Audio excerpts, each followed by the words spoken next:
ಮಧ್ಯಪ್ರದೇಶ ಮತ್ತು ರಾಜಸ್ಥಾನದಲ್ಲಿ ಈ ಕಾಫ್ ಸಿರಪ್ಗೆ 24 ಜನ ಮಕ್ಕಳು ಬಲಿಯಾದ ಬಳಿಕ ಸಾಕಷ್ಟು ಆತಂಕ ಪೋಷಕರಲ್ಲೇ ಮನೆ ಮಾಡಿತು.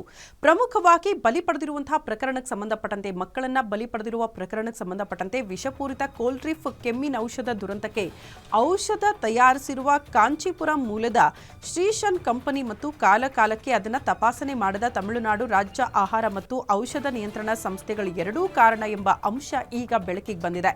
ಕೇಂದ್ರೀಯ ಔಷಧ ಗುಣಮಟ್ಟ ನಿಯಂತ್ರಣ ಸಂಸ್ಥೆಯ ಮೂಲಗಳು ಈ ಬಗ್ಗೆ ಹೇಳಿಕೆ ನೀಡಿದ್ದು 2011ರಲ್ಲಿ ಶ್ರೀಶನ್ ಕಂಪನಿಗೆ ಔಷಧ ತಯಾರಿಕೆಯ ಲೈಸೆನ್ಸ್ ಅನ್ನು ನೀಡಲಾಗಿತ್ತು. ಆ ಬಳಿಕ ದಶಕದ ಕಾಲ ಅದು ಏನ್ ತಯಾರಿಕೆ ಮಾಡ್ತಾ ಇದೆ ಎಂಬ ಬಗ್ಗೆ ಯಾರು ಕೂಡ ತಪಾಸಣೆಯನ್ನ ಮಾಡಲೇ ಇಲ್ಲ. ಆ ರಾಜ್ಯದಲ್ಲಿ ಅಧಿಕಾರಿಗಳು ಆ ಗೋಜಿಗೆ ಹೋಗಿಲ್ವಂತೆ.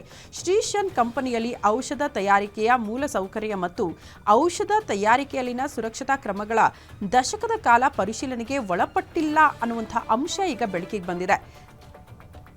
ಇದನ್ನ ತಡೆಗಟ್ಟಬೇಕಾದಂಥ ಅಧಿಕಾರಿಗಳು ಹೋಗಿ ಪರಿಶೀಲನೆ ಮಾಡಬೇಕಾಗಿತ್ತು. ಅವರು ಪರಿಶೀಲನೆ ಮಾಡಲಿಲ್ಲ. ಹಾಗಾಗಿ ಈ ರೀತಿ ಗುಣಮಟ್ಟದ ಉತ್ಪಾದನಾ ಮಾನದಂಡ ಪಾಲನೆ ಮಾಡದೇ ಇರೋದು ಇಷ್ಟೆಲ್ಲ ಮಕ್ಕಳ ಸಾವಿಗೆ ಕಾರಣ ಅನ್ನುವಂಥ ಅಂಶ ಸದ್ಯ ಉಲ್ಲೇಖ ಆಗಿದೆ.